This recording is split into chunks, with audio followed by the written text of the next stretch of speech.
생활 속 거리두기로 전환되면서 체육관과 미술관, 도서관 등이 다시 운영에 들어갔고 대학가도 일부 대면 수업을 시작했습니다. 일상이 조금씩 정상화됨과 동시에 일상 속 방역과 위생수칙 준수가 시험대에 올랐습니다. 올겨울 코로나19가 다시 유행할 것이란 경고가 나오고 있는 가운데 생명공학연구원이 코로나19 백신 후보 물질 개발에 성공했습니다. 오는 9월 환자를 상대로 한 임상시험에 돌입할 예정입니다. 공주에서 경찰이 음주 사고를 낸 뒤 현장을 이탈하고 대전에서는 경찰 간부가 사기 사건에 연루됐다는 의혹을 받아 조사가 진행되는 등 경찰 기강이 흔들리고 있습니다.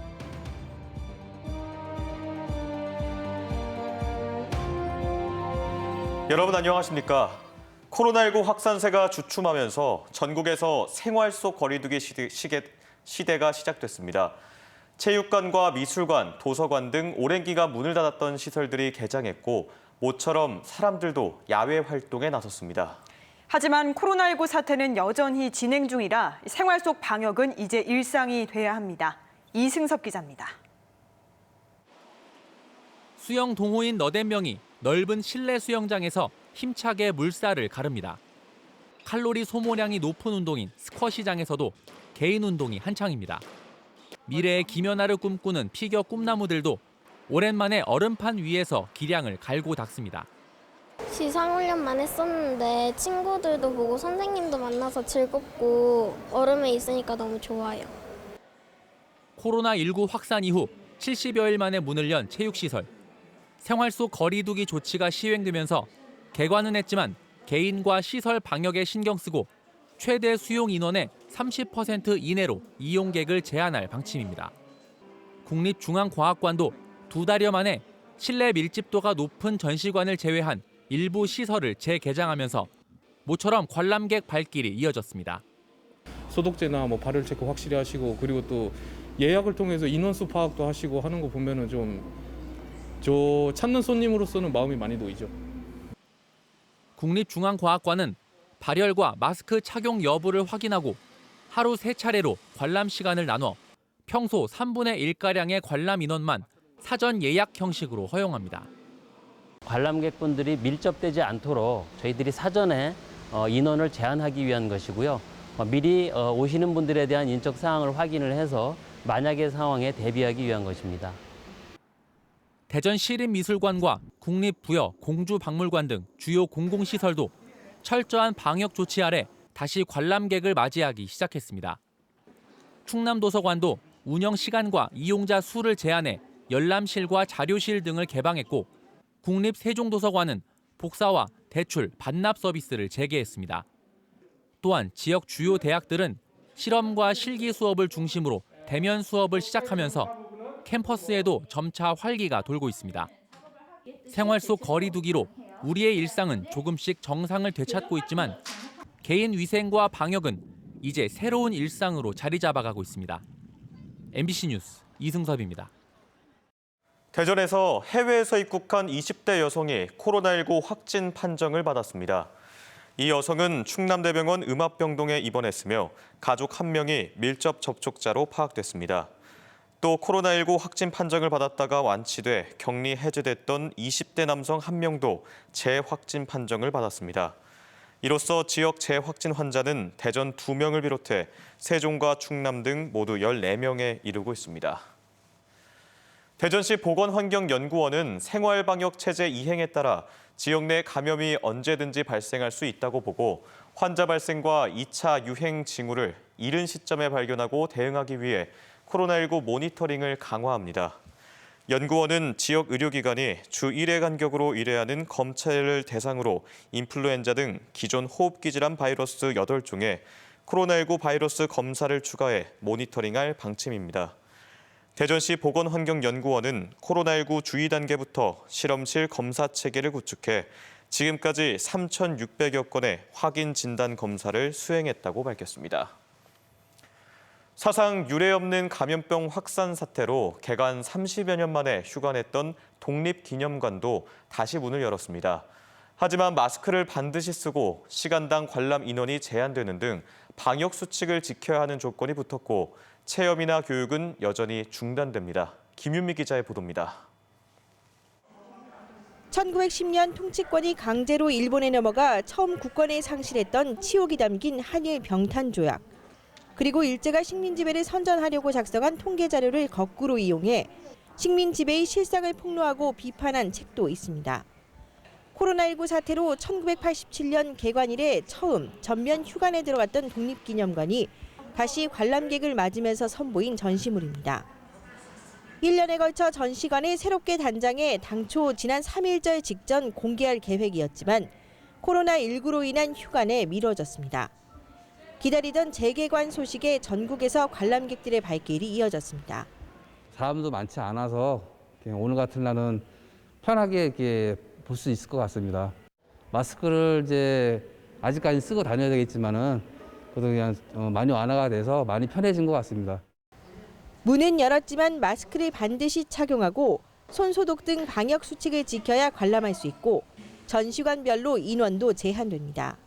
마스크 착용 그리고 시간당 관람 인원 제한이 있으니 모두의 안전한 그 관람을 위해서 우리 국민들도 같이 협조해서 그 전시 관람을 해주시면 좋겠습니다.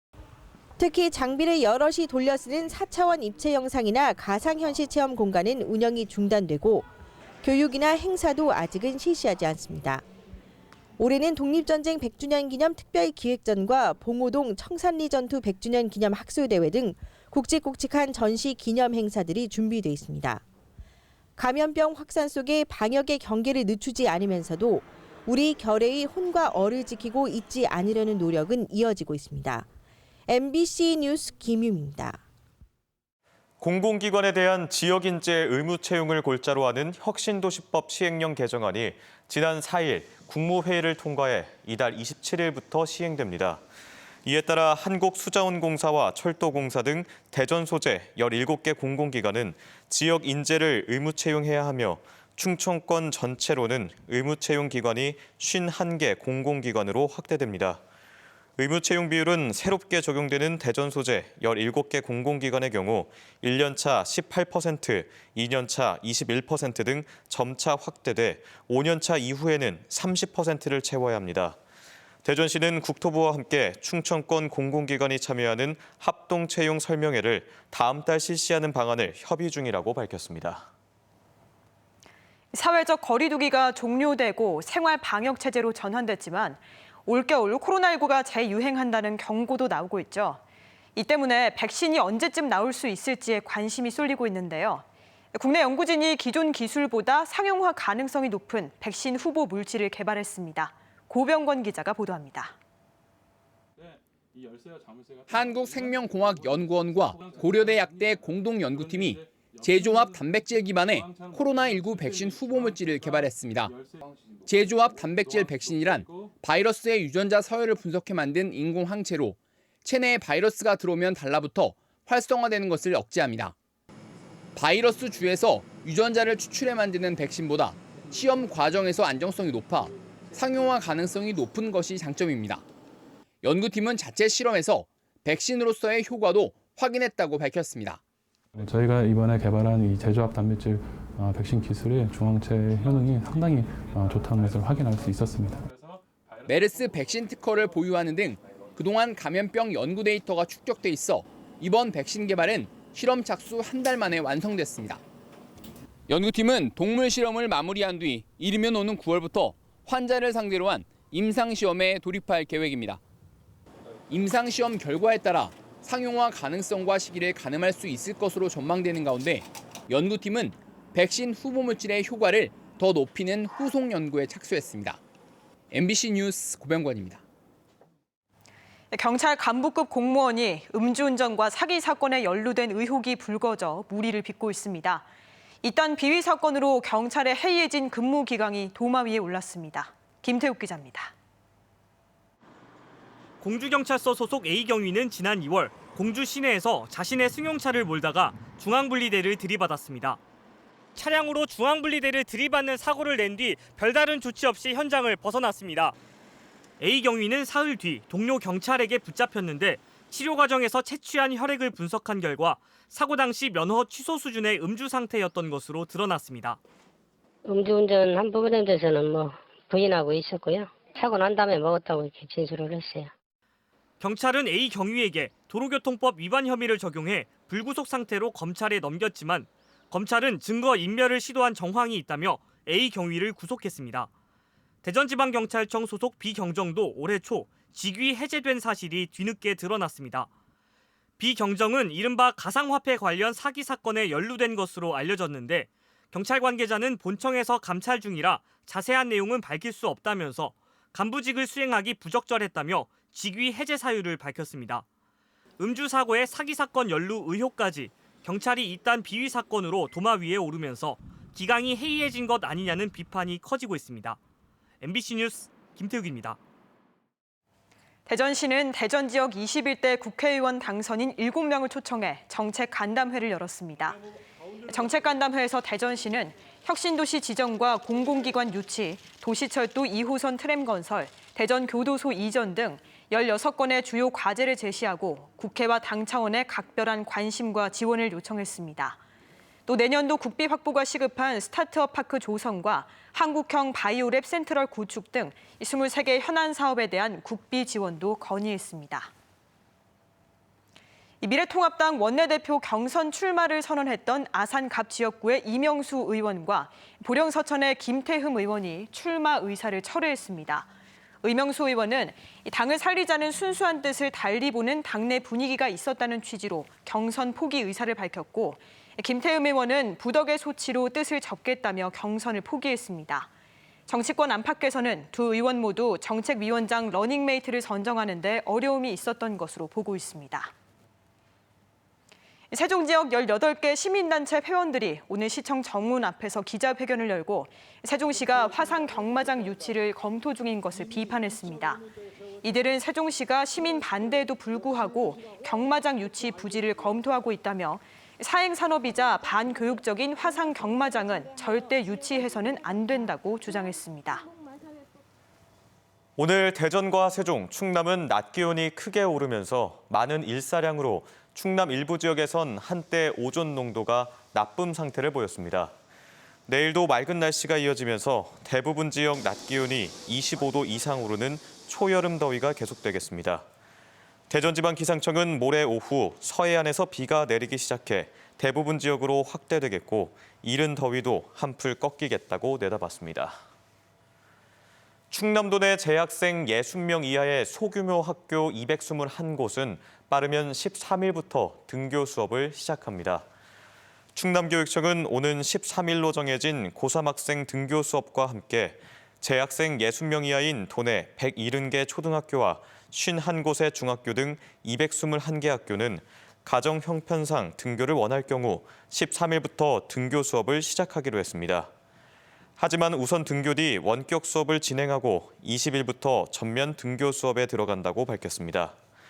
또 교사들이 방역과 수업에 전념할 수 있도록 5월과 6월에는 회의나 출장, 연수, 행사 등을 폐지 또는 자제할 계획입니다.